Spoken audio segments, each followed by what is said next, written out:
Well, I don't know about you, but that was pretty much exactly what I was hoping that panel to provide, a good snapshot of the issues as they stand on June the 12th, 2017. So thank you very much to both of the morning panelists. So next on our program is our first presentation from one of the very generous sponsors of this conference. We have two platinum sponsors, CBS, CBS Vision, and IRI. When I first started at the ARF 3 months ago, I approached the sponsors for the Audience Measurement Conference and talked a bit about the themes that I wanted to try to focus on here in hopes of encouraging them to create and focus their presentations, their sponsored presentations, on those themes to bring a bit more thematic coherence to the overall event. And in both cases, I think they made a good faith effort in that direction. What we will be hearing from the team that I will introduce now takes us somewhat to back to the question of advertising content and the creative and the role that it plays in activating audiences as they are measured across platforms, and in this case, a comprehensive study of several hundred campaigns across platforms. The format will be a bit different from typical sponsor presentations in that it's not really a stand-up presentation, but a conversation. So leading that conversation as the interviewer will be Jeanine Poggi, media reporter from AdAge, and she will be speaking with Dave Poltrack, Chief Research Officer for CBS and President of CBS Vision, and Leslie Wood, Chief Research Officer of Nielsen Catalina Solutions. Please welcome them to the stage. He said, I've been to the year 3000, and not much has changed, but they lived underwater. And your great-great-great-granddaughter. Good morning. Thank you for joining us today to talk about what is driving ad effectiveness and sales and audiences. And, there's a lot of theories out there and a lot of hypotheses over, targeting on TV and how much it actually is working, or, running ads in shorter commercial pods. It all sounds really great, but there's not a lot of evidence yet that shows that these things are actually driving sales. So today, CBS and Nielsen, they're going to walk us through a study that they did with over, I think it was 1,000 campaigns that you guys took a look at, and to take a look at how reach and context and targeting and timing all impact ad effectiveness and driving sales for advertisers. So Dave, Leslie, wanted to first hear a little bit about how this study came together. What do you think are sort of the issues in the industry right now that led you both to commission this study? Very good. So I'd like to start, before I do that, I'd like to start with one thing. You've seen a lot of presentations from us, from Nielsen, from CBS. And I want to tell you that this is going to be an unprecedented presentation. We have taken a cue from the ARF Rethink conference feedback, and we've reduced the PowerPoint by a rate of 10. We will have 8 slides now instead of our usual 80 plus. So now that is an accommodation we made. There were some people that suggested another thing that you would like to see less of is David Poltrack. That ain't gonna happen. So we don't want it to. So what we're really addressing today, I think, the theme for me of all this research we've done, and it is, by the way, there will be a paper that summarizes all of the results that will be distributed as you leave, so make sure to pick up that paper. And just to let you know, those of you who are PowerPoint crazed, There are 5 different PowerPoint presentations that Nielsen will provide to you that are all probably about 50 slides long. So if you really are hungry for PowerPoint, we still have it. And we just heard this in the conversation that just took place. One of the things that came out of this research that I think is very important, and that is we're doing a lot better job of planning for the future than we are of executing for the present. We are getting ahead of ourselves.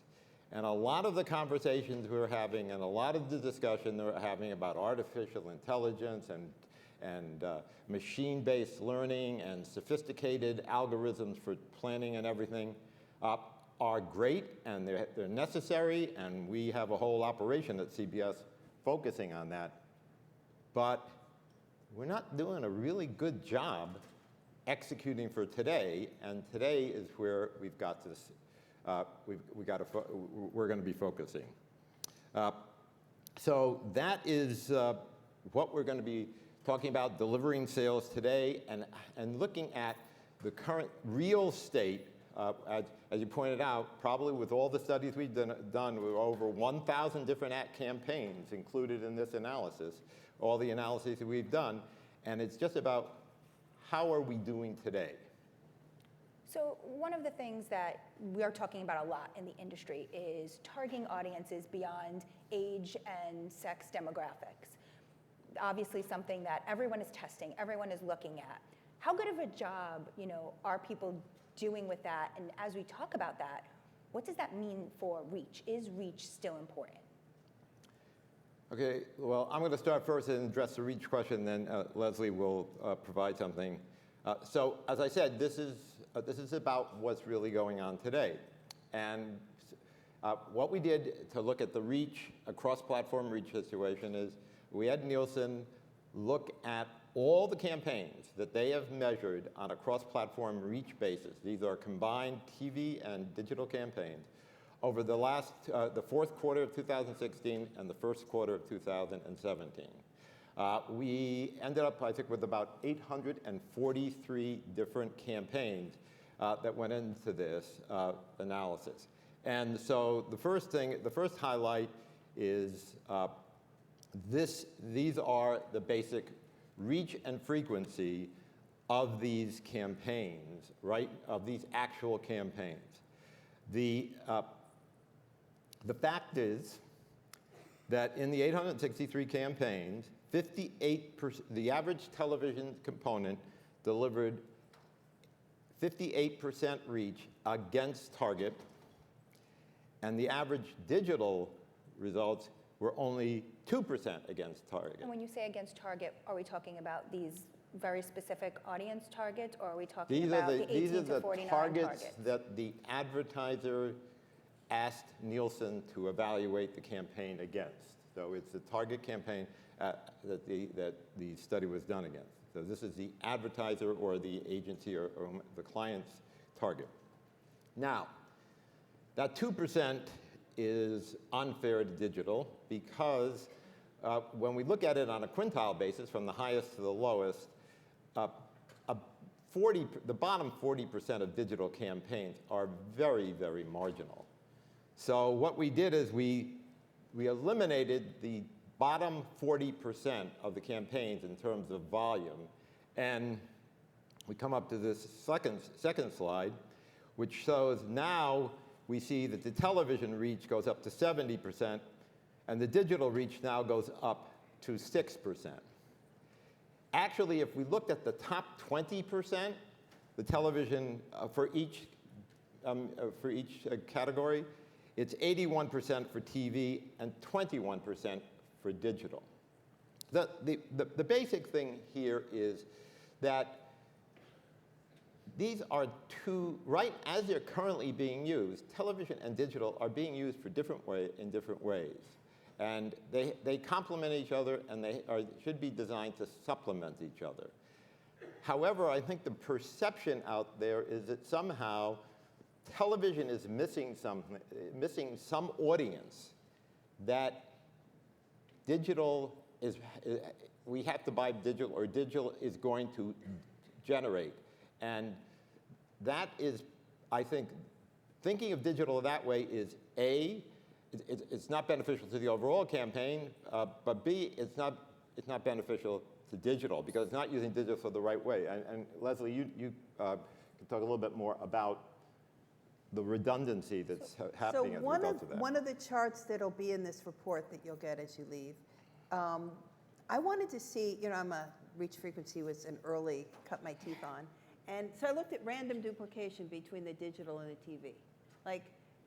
So what would we guess if they were just randomly duplicated, what would we expect versus what actually was delivered? So you would expect if digital was really building reach on top of TV, that it would over-deliver beyond random. And if not, you'd see under. Shockingly, up till about 50–60% reach, it's consistently under. So digital is not contributing more reach to TV. After that, you see it above and below, and random is sort of an equal opportunity above and below. So random's a pretty good estimator when you're talking about really big campaigns, but at small campaigns, actually there's a lot more frequency being built by the combination than there is reach. Kind of interesting. Great to use it. It's not that you couldn't build, you can. And that's part of what all of this is about is there's so much knowledge that can be leveraged. This is a lever that we can pull. We can target digital off of TV and say, and either build it as frequency or build it as more reach. But currently, as practiced, on smaller campaigns, it's not actually building the kind of reach that's... So are you saying that digital is not adding audiences that are not necessarily watching TV, or that there's less of that happening than what we might actually think? They're actually adding audiences that are already watching TV. It's not a different group of people. So I think there's a perception that the people that are watching, that are using digital aren't watching TV.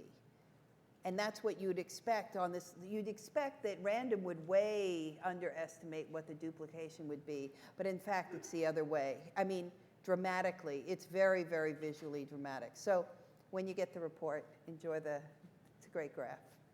And,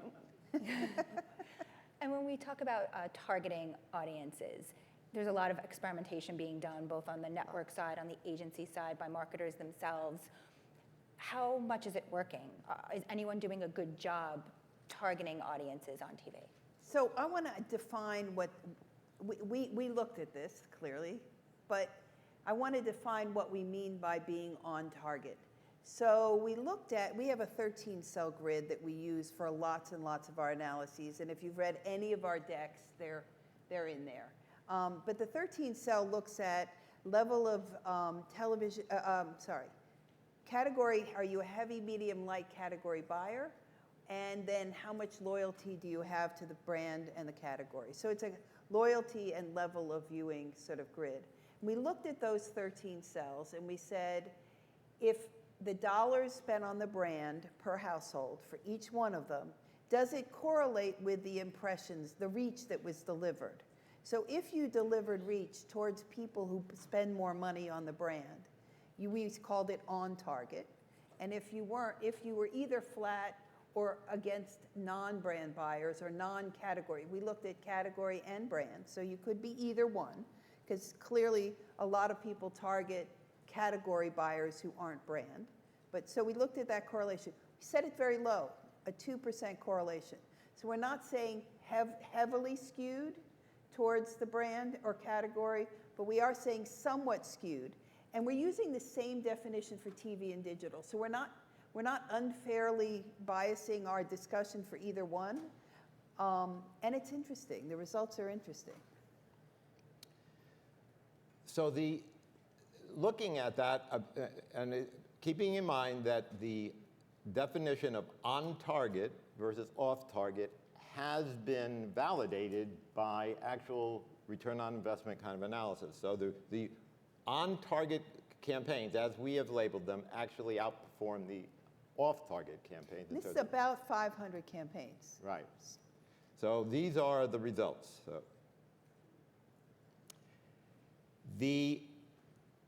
Now, So some of you may be surprised by these results. I was.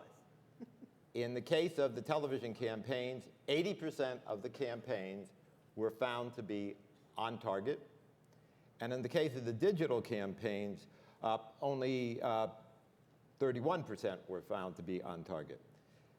So the question is, this begs the question, okay, so digital is a targeting medium. Most people sort of give television the reach advantage, but they don't give television the targeting advantage. They give digital the targeting advantage. So why isn't digital doing better, and why is TV doing so well? Well, it's actually, there are two reasons, I think, for it. The first reason is, and Leslie has alluded to this, that if you look at what is being sold on television and what is being sold digitally, if you look at big national advertisers, their key customers are universally spread around among the population. And as we saw with the reach situation with digital, there's an asymptotic relationship to digital reach. No one has been able to effectively implement digital at the point of beyond 20%. So that is a limitation. In the case of television, there is a skew to television too. But who are the biggest users of primetime television? They are large families who purchase a lot of goods and tend to over-index, that's primetime, they over-index on most consumption patterns. So by just buying television with no targeting, without even trying to target television, the probability is you're going to get over 100 index in most product categories. Now, the second problem, the second reason, thing that's affecting it is, now we're a very big digital player, and a lot of people who are spending a lot of money in digital come and ask for age, sex-based demo. They're going out and saying they want to buy adults 18 to 34. They say, we need to get millennials, so we're going to buy digital to do it. Well, you end up with people who do not buy a lot of the products or services if you're targeting against age, sex demos. And the digital campaigns tend to deliver people who are lower index performers against most of these targets. Now, that doesn't mean that digital doesn't have the promise of targeting. The promise of targeting is there. The tools are there for it right now. But as executed, it's not reaching the customers who are buying the products and services in those categories. So what if you're looking to target an especially niche demographic, a niche audience? Is that still the case? If you're trying to target... So you want someone who's only wants motorcycle insurance. This is where it gets the natural thing is to say, okay, well, that's for companies, if 80% of the people use the product, if broad-based products, that makes sense. But as you say, but what about more narrowly based product? Well, the problem is that asymptotic 20%, that asymptotic 20% exists across all parts of the population. So let's take new car intenders. Now, new car intenders, it's very easy to find out new car intenders. You can go to, digital tools allow you to really specify who these intenders are, because you can just look at the people who search on Google. Google can find out who new car intenders are. But they haven't yet figured out a way to deliver an advertising message to more than a small portion of those intenders. So they are getting, they are targeting. But when you look at that asymptotic nature of reach, the nature of the campaigns, the nature of what they're buying, doesn't allow them to penetrate beyond 30, 40% So of that are you also category. saying that, it's important to have specific targeted reach, but then it's also important to make sure you're hitting other people who could be intenders or people who are not actually necessarily customers right now? I think that's always the hiccup when we talk about, very niche targeting, that are you giving up some potential consumer because you're going too narrow? Right. So I actually think that this is a function of a couple of things. And one of them is we created this great ability to target, but then we didn't give great insight into how much return you got from the various pieces. And it's clear that if you advertise to people who care about your category and care about the brand, your response is enormously heavier than if you're trying to move somebody who doesn't buy the category. So advertising needs to, you can't put all your money in that tiny bucket. You have to spread it out. But putting most of your money against people who are non-buyers doesn't help. So in this case, there's also flat is included in off-target. So if you didn't target at all, you're going to be flat. And so that means that you're not skewing towards where advertising can do its biggest job. So I'm not saying that most digital campaigns aren't targeted, but I would say that there's a large handful that targeting things that have nothing to do with buying, right? And then of the people who target to buyers, they're targeting against buyers. They want non-buyers, non-category, non-brand buyers, and that tends to give them the advertising less lift. It tends to have fewer dollars driven and the advertising return be quite low. And yes, your brand needs to do some, but you better have good creative that actually drives those, and usually the creative drives against the loyal buyer. So it's that balance piece. And as we look at how people are viewing television and more on demand, more time shifted, how much do time slots matter, and how much does it matter when they're receiving the messaging? Well, one of the things that our last research and that we presented in this conference talked about was recency, the concept of recency. And we find that, we have found that when we did that research that the most effective advertising is advertising that hits people 48 hours before at least 48 hours before a purchase occasion.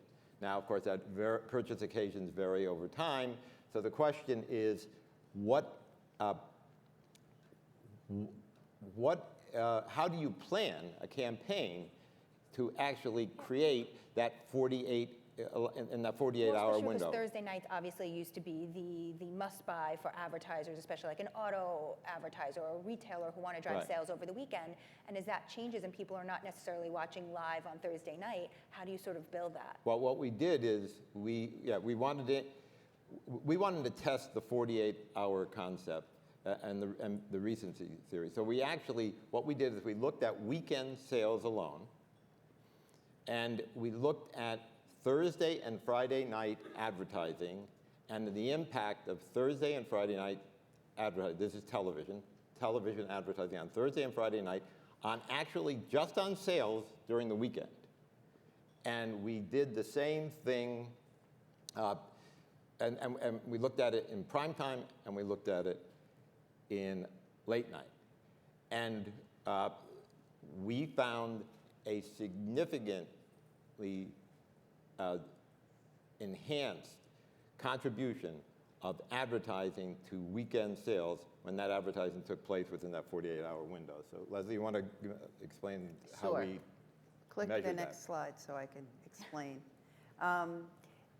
So we looked at when did the advertising occur, and then what was the incremental sales that were driven over the weekend. And you can see very, very high indexes for seeing an ad on Thursday and Friday on the brand, much higher than other days of the week. And this index is against all other programs, not on Thursday and Friday prime time. So clearly, it matters. And why would this be valuable? It's because shopping actually, for the soft drink that we were looking at, it really does, the weekends are much heavier times of buying. And that's what you're looking at, is you're looking at the effect of when it's not going to be true for a brand that isn't bought heavily on the weekend. But there are brands that are bought heavily on the weekend. And what's interesting is that Friday's as valuable as Thursday. They're up there. And you know, to your question, you'd think, well, the time shift, does it really make a difference? Actually, they're still seeing it before the shopping trip. It's still enough of it happening to really make that contribution, to swing the value. So maybe you could include Wednesday for things that are very heavily time shifted, you know, and still have that carryover effect because it would be seen Thursday or Friday. So it would sound like Friday is a little bit actually undervalued then right now. Well, again, it goes back to the demographic orientation of our business. The Thursday night audience is a younger audience. It's a more affluent audience, and more people watch television on Thursday night. A lot of the greatest programs on television have been on Thursday night, and there is an orientation, and the movie companies really want to be there on Thursday night. So there is the programs on that night are very premium priced, all the programs. Friday night has always been perceived as one where you don't have a very good composition in terms of age, sex composition. You have younger people, you have older people, you don't have as many younger people. You have people who are home on Friday night, which probably suggests that they're not as active as people who are doing other things on Friday night. So that's always been one of the discounted nights in terms of value. But what this suggests is that the recency concept overrides that to a significant degree. And if you want to create activity on the weekend, Friday night is a very significant night for you, and one that, you know, under the current structure of the market is relatively a bargain night. Yes. So according to your research, creative is perhaps not as important as it was just, you know, 5-10 years ago. Why is that, and you know, what's the story in terms of creative versus media? So what we looked at, we took these 500 studies, and we looked at the contribution to incremental sales by all the pieces that, of the brand. Dave and I have been looking at all the parts of CPA. It's recency, it's creative, it's reach, it's context, it's all the pieces. And we've looked across all these drivers and said, what's the contribution? Now, historically, the numbers were much higher. But I think what's happened is we see that creative is more consistently good. It's not bouncing all over the place.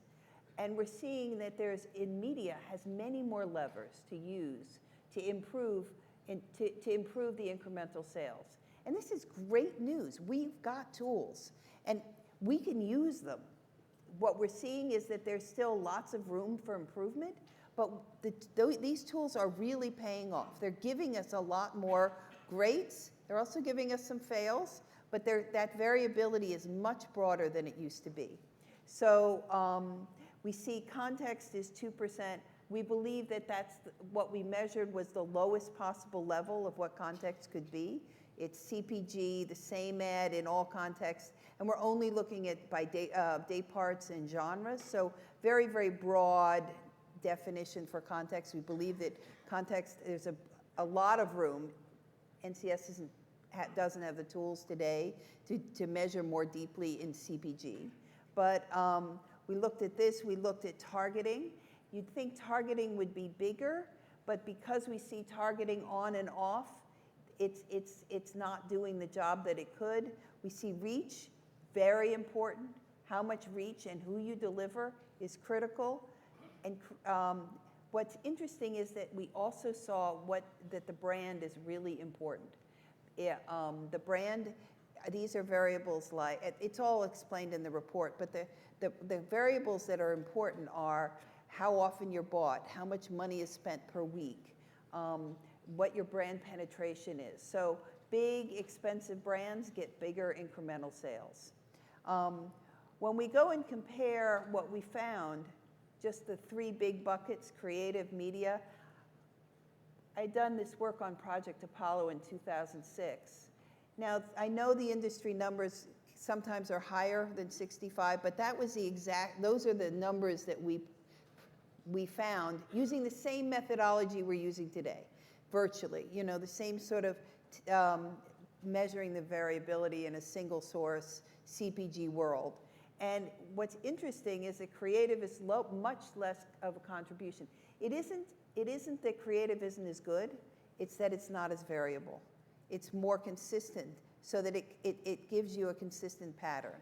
So really interesting to me that media has the tools to make a major contribution, doesn't necessarily use it. Yeah, actually, one of the messages, the creative may be, all the tools that we have for measuring creative now and designing creative, the quality of creative is so good, actually, across the board, that it's become less of a variable in So a competitive variable. Because it's pretty much a constant across. Because it now. becomes a constant, and the media effects are becoming much, much more significant, yes. The one place we saw a difference, in the report you'll see that the measure of creative was actually equal for TV and digital. That the average creative is similar. It produces the same kind of result. But what you did see in digital was at least double the standard deviation. So at least double the variability. So there's really poor, stuff that does almost nothing, and really great. So that span is much broader. I think there's much more creativity at the top end and not non-focus at the bottom end. So much broader, where TV, the testing's been going on for years. It's been perfected so that maybe the wildly high doesn't come in as often, but they also don't get the low. So you see this here in that TV, the contribution from media is so much greater because the creative is consistent, more consistent than it is in digital. So I think all else being equal, if the creative were equal, media, it's also part of targeting, but this is what we came up with from our 500 studies. So just to wrap it up, just one or two things, Dave, you alluded to in the beginning that we're planning a lot for the future. We're talking about all these different types of innovation. But what from each of you think are one or two things advertisers really need to pay attention to right now based upon what you found? Yeah, I think the big message is, again, we want to move from counting the house to measuring results. I think we're still too focused on counting the house, and we're not spending enough time measuring results. And we want to focus more on application today. Of course, we have to plan for the future. We got to build towards the future. But you have to execute today, and we're not spending enough time on application today. And that is, we have great tools right now to do a better job of executing across platforms and combining digital and television in the most effective way. We're spending too much time talking about 10 years from now and not enough time talking about let's get down and do the work today. Well, I'd say I think TV needs to learn how to do more targeting. It can be targeted. We certainly know from addressable. We certainly know from, but even beyond addressable, there are lots of tools that can help you target. We have to learn what better targets. We have to really understand that who you target has to be related to the quality that your creative can produce. So if your creative is a message of your key brand assets, the people you're talking to are your loyal consumers. That is not that's not a try it, you'll like it kind of message. And yet we see that the message that says the key brand drivers is targeted to people who don't buy the category or the brand. You really need to have your creative message in sync with your targeting. That those two together really are the places that we can leverage and certainly reach and target non-TV buyers so you get the digital gets their reach. Great. Thank you. Thanks, everyone. Thank you. Thank you. He said, I've been to the